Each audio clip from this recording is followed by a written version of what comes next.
চলো নিজ নিকেতনে। সংসার বিদেশে বিদেশির বেশে ভ্রম কেন অকারণে।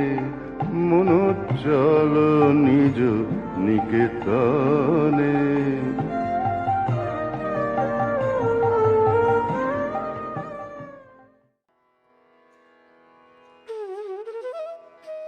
ಓಂ ಶ್ರೀ ಗುರುಭ್ಯೋ ನಮಃ.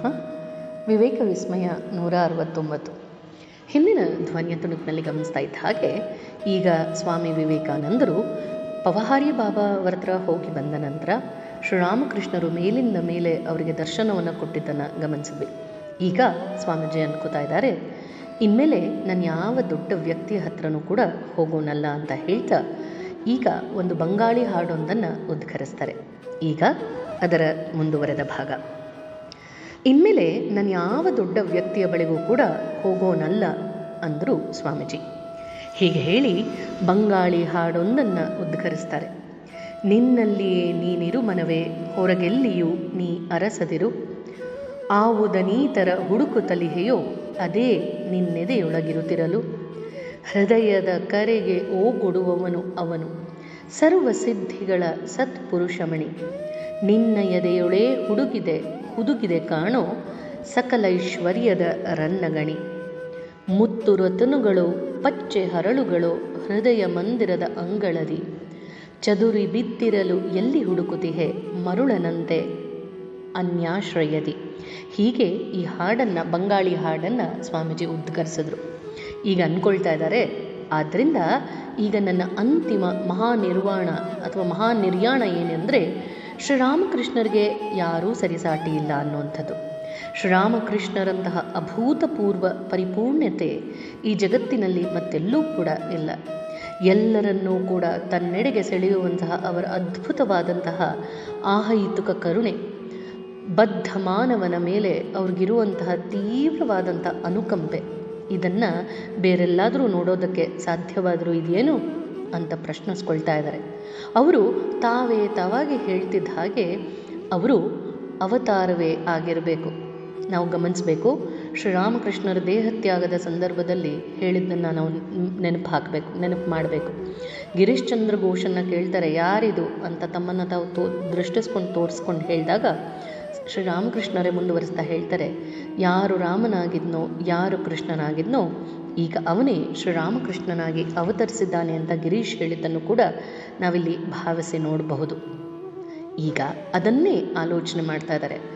ಅವರು ತಾವಾಗಿ ಹೇಳ್ತಿದ್ರು ಏನಂತ, ತಾವು ಅವತಾರವೇ ಆಗಿರಬೇಕು ಅಂತ, ಅಥವಾ ಮಾನವ ಕೋಟಿಯ ಉದ್ಧಾರಕ್ಕಾಗಿ ಮನುಷ್ಯ ದೇಹ ಧರಿಸಿ ಬಂದಿರೋದು ಇರಬಹುದು. ವೇದಾಂತದಲ್ಲಿ ಹೇಳಲ್ಪಟ್ಟಿರುವಂತಹ ದೇವಮಾನವರು ಶ್ರೀರಾಮಕೃಷ್ಣರಾಗಿರಬೇಕು ಅಂತ ಸ್ವಾಮೀಜಿ ಯೋಚನೆ ಮಾಡ್ತಾ ಇದ್ದಾರೆ. ಇದು ನನ್ನ ಖಂಡಿತವಾದ ಹಾಗೆ ಸುನಿಶ್ಚಿತವಾದಂತಹ ಅಭಿಮತ. ಇಂತಹ ದೇವಮಾನವರ ಆರಾಧನೆಯನ್ನೇ ಪತಂಜಲಿ ಮಹರ್ಷಿಗಳು ತಮ್ಮ ಯೋಗ ಸೂತ್ರದಲ್ಲಿ ಸಂತನೊಬ್ಬನ ಶುದ್ಧ ಹೃದಯದ ಮೇಲೆ ಧ್ಯಾನ ಮಾಡೋದರ ಮೂಲಕ ನಮ್ಮ ಉದ್ದೇಶವನ್ನು ಸಿದ್ಧಿಸಿಕೊಳ್ಳಬಹುದು ಅಂತ ಉಲ್ಲೇಖಿಸಿದ್ದಾರೆ. ಇದನ್ನು ಪುನರಾವರ್ತಿಸಿ ಗಮನಿಸಬೇಕು.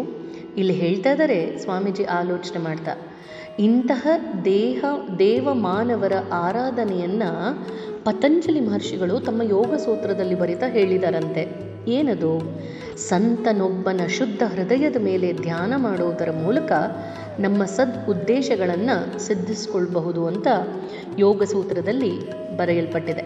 ಹೀಗೆ ಹೇಳ್ತಾ ಸ್ವಾಮೀಜಿ ಈಗ ತಮ್ಮ ಅಂತರಾಳವನ್ನೇ ಪ್ರಮದ ಬಾಬುಗಳ ಮುಂದೆ ತೆರೆದಿಡ್ತಾರೆ.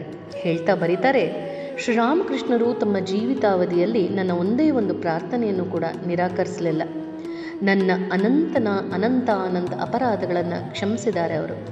ಅಂತಹ ಅದ್ಭುತ ಪ್ರೀತಿ ನನಗೆ ನನ್ನ ತಂದೆ ತಾಯಿಯಿಂದ ಕೂಡ ಸಿಕ್ಕಿರಲಿಲ್ಲ. ಇದರಲ್ಲಿ ಅತಿಶಯೋಕ್ತಿ ಏನಿಲ್ಲ ಅಥವಾ ಕವಿತ್ವ ಆಗಲಿಲ್ಲ. ಅವರ ಪ್ರತಿಯೊಬ್ಬ ಶಿಷ್ಯನಿಗೂ ಕೂಡ ತಿಳಿದಿರುವಂತಹ ಸರಳ ಸತ್ಯ ಇದು. ಮಹಾ ಅಪಾಯಗಳ